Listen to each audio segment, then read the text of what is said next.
Well, good afternoon. It's Monday, 3 o'clock Eastern. It's Mondays at Micro Live here on Facebook. Thank you for joining me in the room today. Hoping everyone had a great weekend. A couple commercials before we get started with our session today. This Wednesday at 3 o'clock in the afternoon Eastern Time, I'll be doing a 30-minute webinar on leadership, a new approach to leadership. We'll be talking about the Everything Disc Work of Leaders program, very popular program with our clients. We use DISC and we use other behaviors. It's all based on the Everything Disc Workplace Work of Leaders book. So if you're around Wednesday afternoon, please join me at 3 o'clock. And then in October, on October 18th, we'll be doing a live session in Tyson's for the program which I'm talking about, part of it today, the 5 behaviors of a cohesive team. It'll be a lunchtime event. The folks from Wiley, Minneapolis are coming out, and we'll do an executive briefing with our clients on the 5 behaviors program. I hope you can join us. There'll be a link in the message area, the chat area after today, and you can register for that program. For those of you who were here last week, last week we talked about trust on a team and how important the foundation of trust is in building strong teams.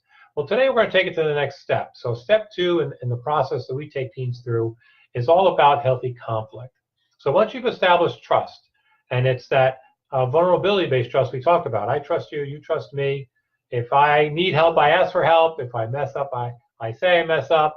I mean, there's this kind of a trust build. Then we get to the next phase, which is healthy conflict.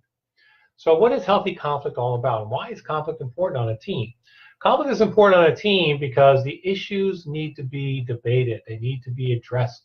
They need to be brought out. You need to have these deep discussions, these passionate discussions around ideas so that a team can come up with the best idea to decide on. So what the assessment measures, what we talk about, and what the assessment measures are several different things. And as always, I'm going to go to my notes. So let's talk about what the assessment measures. So one of the things the assessment measures are is the team willing to voice their opinion even at the risk of causing disagreement. So if you're in a team meeting and you've got this great idea, but you're worried about, my team members may disagree with me, I may get into this debate. We want to get away from that. We want to be able to have this passionate debate of ideas at team meetings. Now, in the previous session, we talked about DISC and how DISC comes into play. There are DISC styles that actually enjoy this, getting into this, vigorous debate at team meetings. There are other DISC styles that run away from this vigorous debate. They just don't like it. So you have to kind of get people comfortable with this idea of having a debate is okay. We're debating ideas. It's about the issue. It's not about the person. And if we feel comfortable, we trust each other, then we can get into this healthy debate. The next thing we measure is team members solicit one another's opinions during the meeting. So I work with a lot of senior teams, and the leader tends to make all the decisions. Well, we're going to do it this way. We're going to do it this way. We're going to do it this way. And everybody kind of nods their head around the room, and that's fine. But in a team that's cohesive, team members solicit one another's idea. And the key here is listening those ideas from those who are most shy on your team. Again, talking about DISC, those S's and C's in the DISC model tend to shy away with throwing that idea up in front of the group. D's and I's not so much. So we do a couple things to help team members share. There are times when I'm facilitating meetings, I give out 3x5 cards. I have team members jot down the ideas that are important to them. Everybody takes a break. I put them on a flip chart. So they're a bit more anonymous. A lot of folks don't like being the center of attention. So if you can create a way to get that information a bit more anonymously, you'll get to this healthy debate of ideas. When conflict occurs, the team confronts the issue before moving on to another subject. Don't bury the issue.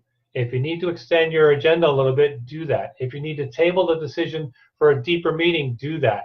You have to make these decisions as a group. And when we talk next session about commitment, we'll talk about why that's so important. But you have to have this debate of ideas. Again, during team meetings, the most important and difficult issues are addressed. Again, I work with a lot of teams where team meetings are more like social gatherings. Everybody has the donuts. They're talking about the Redskins. They're talking about the Caps. Maybe talking about the Yankees. But they're not talking about the issues that the team needs to face. Either they're uncomfortable putting those issues on the table, or there's no leadership to put those issues on the table.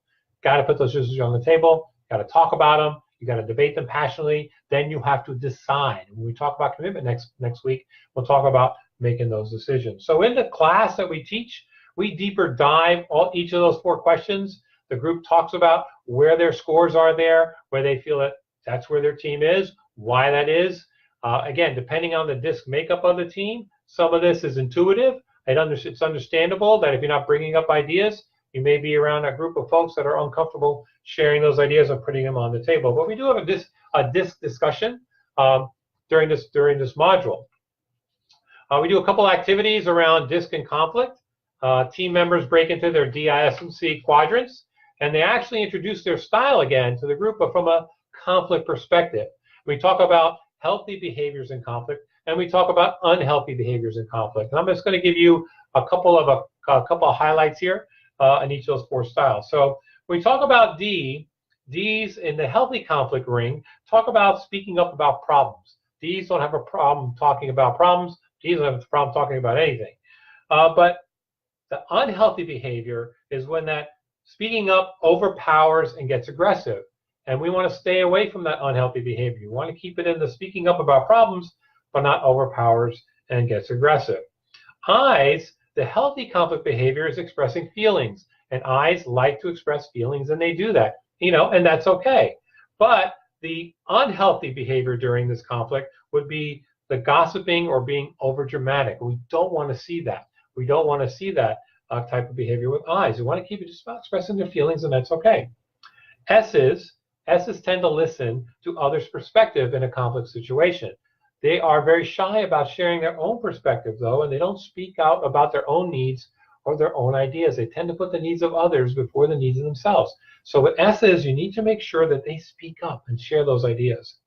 And then with C's focus on logic and objectivity. They make sure the team lives up to a standard. That's the healthy conflict behavior we want in the team meeting. But we don't want the unhealthy behavior is overpowering with logic and facts. We don't want to stay away from that, and focus on the healthy behaviors. So we talk about this map. We actually map it out for the team. We put it up on the board, and we talk about those healthy and those unhealthy behaviors during the session.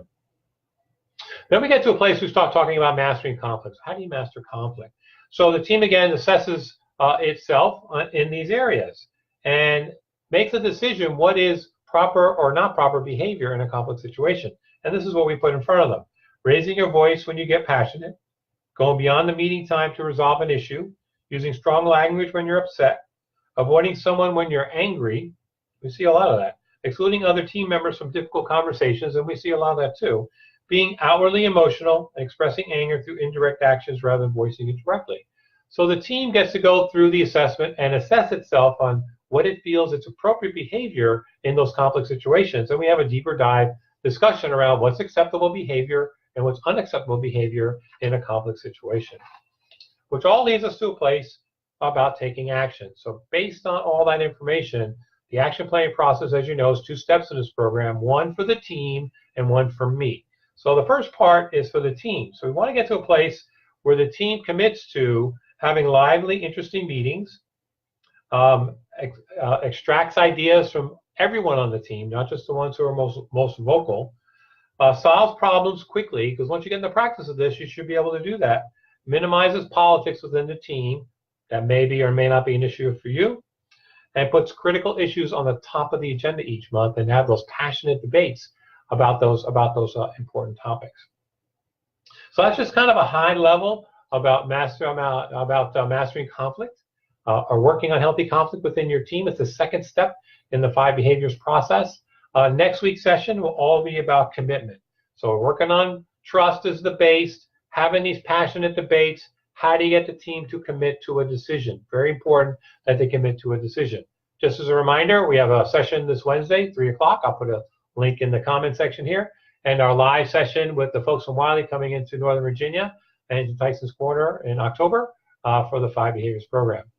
I see a lot of folks jumped in the room today. I really appreciate everyone chiming in and coming in. Hoping this was interesting for you and maybe you learned something new. Hope to see you next Monday. Mondays with Michael Live here on Facebook. We'll repost this on LinkedIn and Twitter in a few minutes. Have a great rest of the day. Take care.